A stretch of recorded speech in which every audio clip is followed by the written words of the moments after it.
tarde, boa noite. Gracelô, você tem que tirar a sua apresentação para a Luísa poder colocar dela. Desculpa, Luísa, te interromper.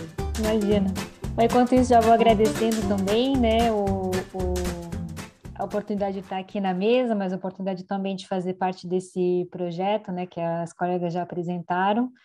É um projeto gigante, né, muita honra estar aí e, enfim, poder conhecer um pouco mais também das outras disciplinas e outras categorias. Eu vou apresentar os resultados do questionário quantitativo, né, que a Lúcia explicou no início, mas com a ressalva de que, por formação, não sou uma pessoa que faz quantitativo normalmente, eu sou mais de método qualitativo, mas não deu ainda para fazer assim, entrevistas boas o suficiente com trabalhadores que eu não conheço, né, porque eu trabalho com elas já há 5, 6 anos, e aí eu estou tentando usar o questionário para falar com pessoas que eu não conheço ainda, e como não estou no Brasil nesse momento, está um pouco mais difícil, então vou focar na parte mais quantitativa por hoje. Bom, alguns dados assim, né, básicos sobre quem são as domésticas antes da pandemia, né, é um dos setores de emprego mais importante para as mulheres, mais ou menos 14% das mulheres economicamente ativas, né, no mercado do trabalho, e segue sendo o primeiro setor de emprego para as mulheres negras, quase uma em cada 5 mulher negra economicamente ativa trabalha como trabalhadora doméstica. Antes da pandemia eram mais ou menos 6 milhões de trabalhadores, a maioria absoluta de mulheres, maioria de mulheres negras, maioria absoluta sem carteira assinada, então, né, uma situação de informalidade que vai ter consequências muito graves durante a pandemia. E nos últimos anos, né, enfim, não vou falar muito do quadro legislativo, mas houve um aumento importante, né, das diaristas, que nem sempre são contabilizadas como informais, mas o fato de ser diarista significa que elas não têm carteira assinada, então estão também nessa situação de vulnerabilidade. Apenas 40% da categoria como um todo contribui para a Previdência Social. Dentro das diaristas, eu acho que é cerca de 10 11% só que contribui para a Previdência Social. Elas podem contribuir de maneira individual, mas, enfim, é um processo um pouco complicado e quando uma diária é R$ 150, é complicado, né, ir lá e contribuir os 10%. E o salário médio mensal, né, da categoria está abaixo do salário mínimo nacional, que já não é muito alto, em média uns 800 e poucos reais por mês que elas ganham, com disparidades regionais importantes.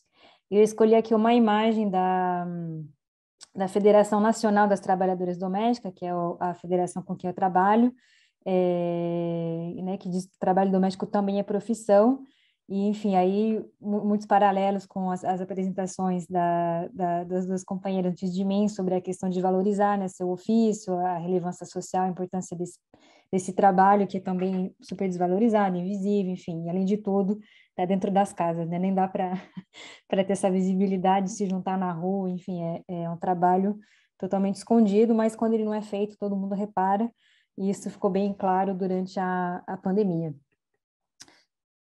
Dentro do projeto, né, do qual a gente faz parte, esse questionário ele foi, então, divulgado através da Federação Nacional das Trabalhadoras Domésticas, a FENATRAD, né, que foi fazendo a divulgação pelos seus sindicatos afiliados via WhatsApp.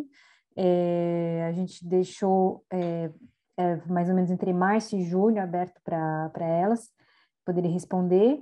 Foram 241 respostas válidas de várias regiões do Brasil, uma maioria absoluta de mulheres, um pouco acima dos dados nacionais, 78% de negras e pardas, em média de 46 anos, corresponde mais ou menos aos dados do IBGE, uma minoria de carteira assinada, né, um pouco acima da média nacional, mas continua sendo uma minoria absoluta, 44% de diarista, 12% sem carteira assinada, e 9% se declararam desempregada no momento, né, de responder o questionário.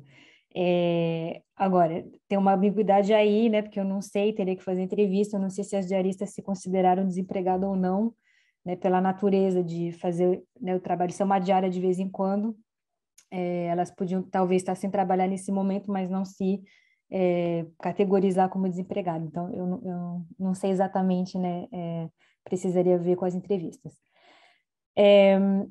Bom, alguns elementos, né, que saíram da pesquisa sobre, né, os fatores de risco, enfim, que a gente estava, né, que a Luz colocou como problematização. Das respondentes, 60% teve contato, diz que teve contato contato próximo com pessoas.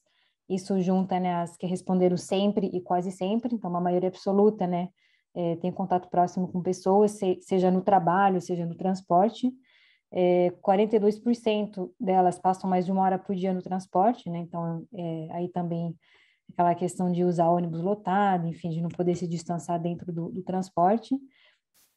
35% relataram ter tido pessoas infectadas no seu local de trabalho e 21% relataram ter tido pessoas infectadas dentro das suas casas. Então, aí também vários caminhos possíveis, né, de contaminação e de exposição, nem sempre totalmente, diretamente ligado ao local do trabalho, mas tudo que envolve, né, ir até o trabalho, voltar, estar em contato com pessoas e depois também se os seus filhos, companheiros, familiares que moram com ela também estão expostos ao mesmo tipo de risco. E aí escolhi uma imagem da campanha que a Fenatrade fez no início da pandemia, né, que é Cuida de Quem Te Cuida, onde elas pediam o direito à quarentena remunerada para as trabalhadoras domésticas, como foi concedido a várias categorias, justamente, né, dizendo que faxina não poderia ser considerada como uma tarefa essencial durante a pandemia e que os empregadores deveriam deixar o direito à trabalhadora de ficar em casa, né, justamente para não ter que passar por transporte, exposição, contato com pessoas, mas recebendo o seu salário, que nem várias outras categorias profissionais tiveram direito. Quando a gente perguntou, né, se elas adoeceram, um quarto, um quinto, desculpa, 20% mais ou menos respondeu que adoeceu sim, o que, enfim, acho que é bem acima da média nacional, né, apesar dos números no Brasil serem um pouco assustadores, mas não chega a ser 20% da população que se contaminou com Covid, então tá bem acima da média nacional. Eu não sei por categoria profissional, teria que ver direito, mas é uma proporção importante. E outro dado marcante é esse 24% que não sabe se teve Covid ou não. Então, não foi testado, não sabe se teve. Dentro dessas que adoeceram, a maioria absoluta diz que a doença não foi reconhecida no CAT, 16% nem sabiam se tinha sido ou não. Bom, sem surpresa, né, sendo um trabalho principalmente informal, mas é um dado importante, porque uma vez que adoece, o que acontece com essa diarista, com essa trabalhadora que não tem carteira assinada, né? Aí, quando foi perguntado onde acha que se contaminou, aí no trabalho, se a caminho do trabalho, foram mais respostas, né, a caminho do trabalho, quase metade, né, acha que se contaminou a caminho do trabalho, então no transporte, na rua, e somente 24% acho que se contaminou no próprio local de trabalho. Bom, somente não sei se é tão pouco assim, né, já é um número expressivo, mas interessante ver, né, que o entendimento delas é que aparentemente tem sido principalmente a caminho do trabalho, apesar do trabalho envolver, né, cuidado e contato direto com pessoas. E aí escolhi alguns comentários que elas deixaram no questionário sobre essa pergunta, né, de onde elas acham que se contaminaram, e aí tinha um espaço aberto para fazer comentário, ou explicar porque que elas responderam do jeito que responderam, e escolhi algumas que achei mais emblemáticas. Uma delas diz: os empregadores contraíram a doença da cuidadora noturna, que se revezava entre os plantões em hospitais e na casa deles. Quando souberam que ela estava doente, afastaram ela, mas não disseram a ninguém. Quando começaram a apresentar sintomas, informaram, mas não nos liberaram até apresentarmos sintomas também. Ou seja, um desprezo muito grande, né, pela saúde das pessoas que trabalham nas suas próprias casas, né? Além de tudo, é um risco para a trabalhadora, para a sua família, mas também para o empregador. enfim, são vários casos assim que a gente viu nos sindicatos. Aí outra fala, pode ter sido os dois, ônibus lotado, mas também contato direto com pessoas na casa onde trabalho e falta de material de proteção, que é uma coisa também que vai voltar bastante, né, nos comentários e no que a gente viu e ouviu, não só nessa pesquisa, mas no trabalho com os sindicatos, e porque a patroa pegou do sobrinho e passou para mim. Então, aí, todos os casos, né, o que aparece é uma falta de consideração dos empregadores em relação à trabalhadora doméstica, ou de não avisar, ou de não se preocupar, de não fornecer os equipamentos de proteção para a trabalhadora. Como fator agravante, né, da informalidade, quando se perde o emprego, não tem acesso à proteção social e praticamente nenhum mecanismo, né, existente ao qual os outros trabalhadores, CLT ou servidor público, podem ter acesso. Então, no caso das que adoeceram, 86% foram afastadas, mas somente a metade continua recebendo salário, e dessas que receberam, que continuaram recebendo salário, foi a maioria absoluta, foi pago pelo empregador, e uma minoria muito pequena pelo INSS, e isso, obviamente, porque elas não têm, né, acesso, não contribui ao INSS, mas isso quer dizer que, basicamente, depende da boa vontade, né, desse empregador de manter o salário da trabalhadora, que não é obrigação, não está escrito na lei se ela é diarista, se ela é informal, adoeceu, foi mandado embora, acabou a responsabilidade do empregador. Então, as que conseguiram manter alguma remuneração, alguma forma de renda em momento de adoecimento, foi realmente pela boa vontade dos seus empregadores. A maioria absoluta não tem direito ao seguro-desemprego, então, no caso de ser demitido, de ter contrato suspenso, elas não tinham acesso a nenhuma forma ou outra, né, de renda ou de apoio, sendo que uma parte importante delas, né, respondeu ter sido demitida ou ter tido o seu contrato suspenso em algum momento da pandemia, e esse número aumenta quando eu olhei, né, de maneira separada as que trabalham sem carteira assinada e as diaristas. No caso das diaristas, a maioria, né, que diz ter sido demitido ou ter perdido o emprego em algum momento da pandemia. Dentro das diaristas e dentro das que responderam que estavam desempregadas, 81% não tinham acesso ao seguro-desemprego. Então, basicamente, né, as que foram mandadas embora, as que ficaram sem remuneração, sem emprego durante esse período, são também as que não têm acesso ao seguro-desemprego. Ou seja, em caso de adoecimento ou de perda de emprego e renda, as consequências são dramáticas, né? E, enfim, muitas vezes essas mulheres são chefes de família, né? Tem que sustentar várias pessoas, vários parentes, filhos, enfim. As consequências sociais são muito mais profundas, né? Para além da vida da própria trabalhadora. E aí, no questionário das domésticas, a gente incluiu uma pergunta sobre auxílio emergencial, né? Para saber o quanto essa política tinha tido uma repercussão, e aí eu cruzei também pelas diferentes, né, formas de relação de trabalho, e, bom, para não ficar com muito número, se, né, já estamos um pouco avançados aí no horário da mesa, mas olhando assim, as que deveriam ter tido beneficiado mais dessa política, né, são as diaristas, e a gente pode ver que 13% nem se inscreveu, 13% se inscreveu, mas não recebeu, 13%, tá bem direitinho, 13% recebeu apenas algumas parcelas e 58% recebeu todas as parcelas que tinha direito. Então, por um lado, 58% é a maioria, né? Então, pode ser positivo. Por outro lado, né? Enfim, o que acontece com essas 40 e pouco, essas 42% que receberam apenas uma parcela, não se inscreveram, não conseguiram receber, continua sendo uma minoria bastante importante, né, que não recebeu todas as parcelas e que, como, né, acabei de falar, também não tinha acesso ao seguro-desemprego, auxílio-doença, nenhuma forma de proteção social. Dentro das desempregadas, aumenta um pouco, né, 62% conseguiram receber todas as parcelas a qual tinha direito, mas tem, mesmo assim, quase 20% que não se inscreveu, e 20% que recebeu apenas algumas parcelas. Sendo que nossa amostra, né, é feita principalmente de trabalhadoras ou sindicalizada ou que estão nas redes dos sindicatos, eu não sei o quanto isso, né, reflete a realidade para além desse grupo, né, mais, digamos, mais bem informado, mais organizado.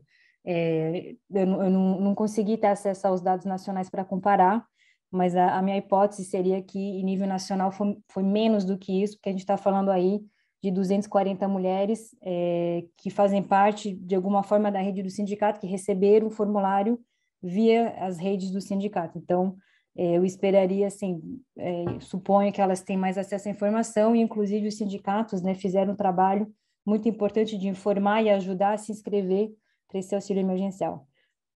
Então, talvez a situação seja pior ainda, né, fora dessas redes. E aí, por fim, algumas demandas, né, que se destacaram, tanto do questionário quanto do trabalho que eu conheço dos sindicatos. No questionário tinha uma pergunta aberta sobre a forma de ajuda que elas gostariam de receber, e as principais foram cesta básica, mas isso eu separei de alimentação porque os sindicatos estiveram distribuindo cesta básica, então eu interpretei como uma ação específica, né, um pedido de ajuda específica direcionado aos sindicatos. Foram várias ações de distribuição de cesta básica, e segundo um levantamento que a gente tentou fazer com a FENATRAD, entre março e dezembro de 2020, elas distribuíram mais ou menos 6 mil cesta básica entre os diferentes sindicatos do Brasil. Segundo pedido é alimentação, óbvio, né, tá também junto com cesta básica, mas eu separei quando era uma coisa mais genérica, né, de preciso de alimento, preciso de comida. Apoio financeiro, separei do emprego mesmo, que seja conectado, mas tinha pedidos mais assim de acesso a políticas de governo, auxílio emergencial, né, alguma ajuda financeira, e alguns pedidos mais claramente formulados em termos de eu quero meu emprego de volta. E acho que em termos assim de pensar em política de Estado, política de governo, são coisas diferentes, né? Um é a proteção social, o apoio emergencial que pode se dar, o outro é manter as pessoas em emprego. Podem coexistir, mas acho que elas são duas coisas um pouco diferentes. E alguns pedidos de apoio psicológico, que talvez minhas colegas aqui possam atender depois, e alguns pedidos em termos de acesso à saúde, né? Muitas comentaram que elas não puderam ir ao médico, não puderam comprar remédio, esse tipo de coisa, né? Por causa da situação de crise.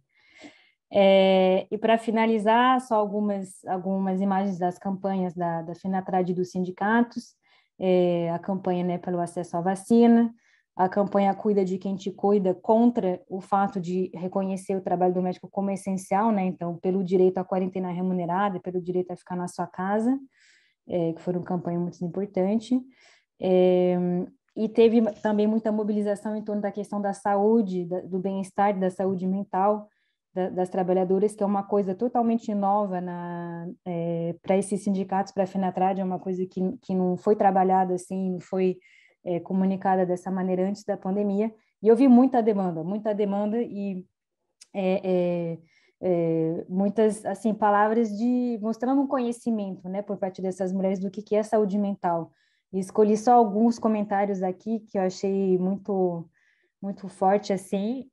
Um deles é o medo de ficar sem trabalhar e o medo de ficar doente e não conseguir cuidar da minha família, né? Então, de todo jeito, a pessoa perde, né? Ou sai de casa para trabalhar e fica doente, ou não vai trabalhar e perde a renda e aí não pode mais sustentar a sua família. Outra falou, fiquei estressada devido à jornada de trabalho, às vezes passava de 12 horas seguidas, e fazendo o serviço da casa toda e cuidando das crianças, tive síndrome de burnout. Essa pessoa eu gostaria de entrevistar, porque achei muito forte, né, colocar essa palavra assim, burnout, é um nível de conhecimento, né, desse vocabulário muito forte, quer dizer que, enfim, a pandemia fez com que as pessoas talvez ficassem mais atentas também à sua saúde mental. E essa última, vários problemas e pânico, medo de trazer essa doença para casa, tristeza e preocupação com as coisas, para comprar comida e pagar as contas. Porque às vezes tem que ficar em casa, mas as contas, água, luz, comida, remédio, e ainda tem os meus cachorros. só quem me ajudou foi o Bolsa Família. E é isso, vou encerrando por aqui, para não passar muito aí do tempo, deixar tempo para discussão. Eu agradeço novamente a oportunidade de estar aqui na mesa com vocês. Obrigada, Luísa.